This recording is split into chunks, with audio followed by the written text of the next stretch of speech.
মানে থাকে না যে আমাদের মুরব্বীরার একটা কথা আছে আর কি, যে মুসলিম ভাইয়ের বউয়ের কথা, শোনো, অল্প পানির মাছ বেশি পানিতে পড়লে লাফালাফি এবং ছটফট করে। ও জামাতের এটিএম আজহারুল ইসলাম ভাই নাকি গোলাম পরোয়ার সাহেব বলছিলেন বাপের থেকে বেশি বুঝো না। কাকে বলছিল? এনসিপি কে। দেখেন, এনসিপি যারা এই মুহূর্তে এমপি হয়েছে পুরাটাই জামাতের দয়া দয়া দয়া। হাসনাত আব্দুল্লাহর কিছুটা ভিন্নতা ছিল, কিন্তু বাকিদের পুরাটাই ভাই দয়া। যেই জামাতের দয়ায় এনসিপি 2-4টা সিট পাইছে, সেই জামাতের সাথেই যখন দায়ের থেকে আসার বড় ভাবনে, জামাত কি করছে? ঢাইলা দিছে।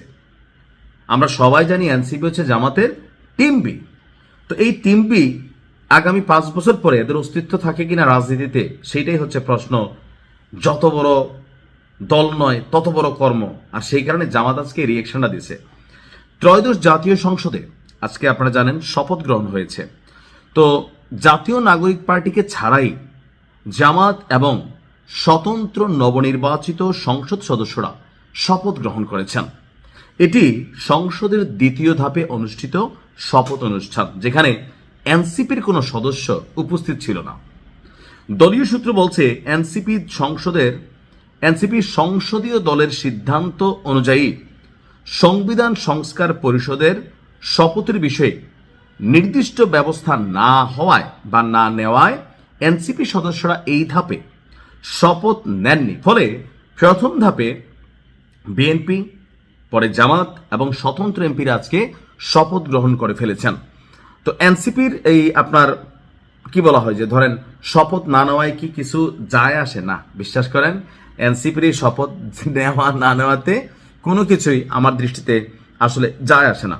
এখন আগামী দিনে আপনার এই এনসিপির যারা প্রধান হর্তাকর্তা আছেন, এই যে আসিফ মাহমুদ সজীব ভুইয়া বা কি বলা হয় যে নাসিরউদ্দিন পাটোয়ারি, এরা দেখেন বলতেছে যে নির্বাচনে কারা কত আসন পাবে তা নাকি আগেই ঠিক করা ছিল। তো নাসিরউদ্দিন পাটোয়ারি নির্বাচন করে নাই, করছে তো হারছে।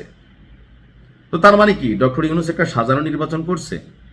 এনসিপির যখন এই ছেলে এই কথা বলে, তো মানুষের মধ্যে তো টেনশন হয়। কেন ভাই? নাহিদ ইসলামরা তো সরকারি ছিল, আসিফ মাহমুদরা তো সরকারি ছিল। এরা তো আসলে ডক্টর ইউনূস সরকার এবং নির্বাচনকে প্রশ্নবিদ্ধ করার জন্য তারা চেষ্টা করতেছে। আপনি দেখেন যে জায়গায় যারা ফেল করছে তারা বলতেছে, যেমন সার্জিস বলতেছে যে ভাই ভোটটা আবার গণনা করা জরুরি। দেখেন নাই? এখন এরা শপথ গ্রহণ করলেও যা, না করলেও তা, এদের মধ্যে এখনো একটা ফিলিংস কাজ করে। নির্বাচনের আগে ডক্টর ইউনূস বৈশা ছিল, এদেরকে আশ্রয় দিয়েছে, প্রশ্রয় দিয়েছে, প্রশাসনিকভাবে যথেষ্ট একটা কি বলা হয় যে প্রেশার ক্রিয়েট করার সুযোগ ছিল। দিন শেষে সবাই মনে করতে ইউনূসের লোক। হ্যাঁ, তো ওই যে পুরানো অভ্যাসটা, এই রাজুতে আয়, এই ঢাকা আটে আয়, গেছে কেউ যায় নাই। মির্জা আব্বাস ভদ্রলোক মানুষ, ধৈর্য ধরছেন, বলছেন এবার যদি মাঠে এসে ফাইজলামি করো তাহলে কিন্তু আমরা রুখে দাঁড়াবো। আর সত্যি যদি মির্জা আব্বাস এই মুহূর্তে রুখা দাঁড়ায়, নাসিরউদ্দিন পাটোয়ারিরা ভাইসা যাবে। এনসিপির এই ধরনের কর্মকাণ্ড আমার কাছে হাস্যকর ছাড়া আর কিছুই মনে হয় না। মানে জুম্মা 8 দিন হয়েছে আর কি, এখন নতুন এমপি তো একটা ফিলিংস আছে পুনপুন্যা, কিন্তু আসলে বেল থাকবে না, এগুলার মাথায় রেখেন। ভালো থাকুন।